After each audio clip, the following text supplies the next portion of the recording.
गुजरात में फिर से डबल इंजन की भारतीय जनता पार्टी की सरकार आ रही है। भाइयों बहनों,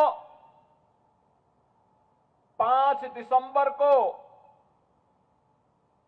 आप सबको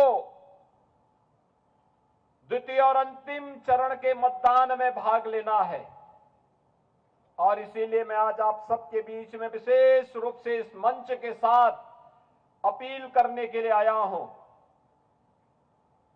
कि जब डबल इंजन की सरकार होती है तो विकास की रफ्तार भी बुलेट ट्रेन की तर्ज पर आगे बढ़ती है। अभी उत्तर प्रदेश में विधानसभा के चुनाव हुए थे, आम आदमी पार्टी 0, कोई सीट खाता भी नहीं खुला। कांग्रेस 2 सीट, 403 में से 2 सीट कांग्रेस के पास। भाइयों बहनों, मात्र 2 सीट। राम नाम सत्य है के लिए भी 4 लोग चाहिए होते हैं और इसलिए मैं आप सबसे अपील करने के लिए आया हूं कि भाइयों बहनों, बापू ने कभी कहा था 1947 में, जब देश आजाद हुआ था, पंडित जवाहरलाल नेहरू के नेतृत्व में जब कांग्रेस के लोग बापू से मिलने आए थे, राष्ट्रपिता महात्मा गांधी जी से मिलने के लिए गए थे, उनसे कहा कि कैसे कांग्रेस को चलाना है। उन्होंने कहा देश आजाद हो गया है, कांग्रेस की आवश्यकता नहीं, इसको विसर्जित कर दीजिए। भाइयों बहनों, कांग्रेस को विसर्जन का जो सपना बापू का है, उस सपने को साकार करने का वक्त आ गया है। ये आस्था का सम्मान क्या कांग्रेस कर पाती? क्या कांग्रेस अयोध्या में राम मंदिर का निर्माण कर पाती? आम आदमी पार्टी कर पाती? काशी विश्वनाथ धाम का निर्माण कांग्रेस या आम आदमी पार्टी कर पाती? और कश्मीर से धारा 370 को क्या कांग्रेस या आम आदमी पार्टी हटा पाती?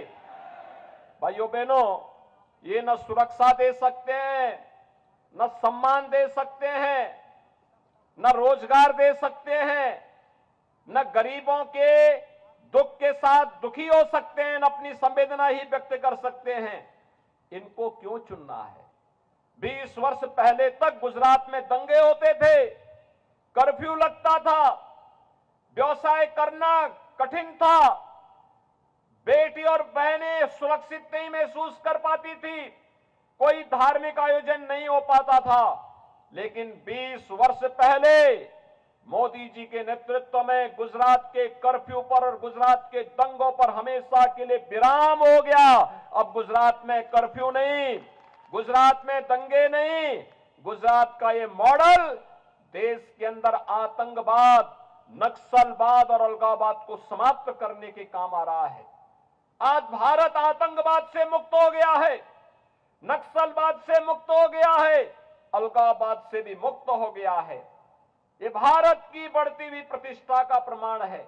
जब भारत की राजनीति अविश्वास और कांग्रेस के भ्रष्टाचार के कारण व्यापक असंतोष और अव्यवस्था का कारण बन रही थी, तब गुजरात के तत्कालीन मुख्यमंत्री श्री नरेंद्र भाई मोदी जी को भारत की कमान गुजरात की ओर से देने को मिला।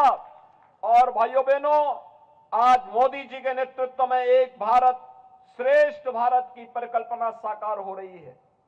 हम सब देख रहे हैं, आज वैश्विक मंच पर भारत की प्रतिष्ठा बढ़ रही है। भारत दुनिया की 5वीं बड़ी अर्थव्यवस्था बन गया है और 5वीं बड़ी अर्थव्यवस्था उस ब्रिटेन को पछाड़ करके बन रहा है जो ब्रिटेन 200 वर्षों तक भारत पे शासन किया था।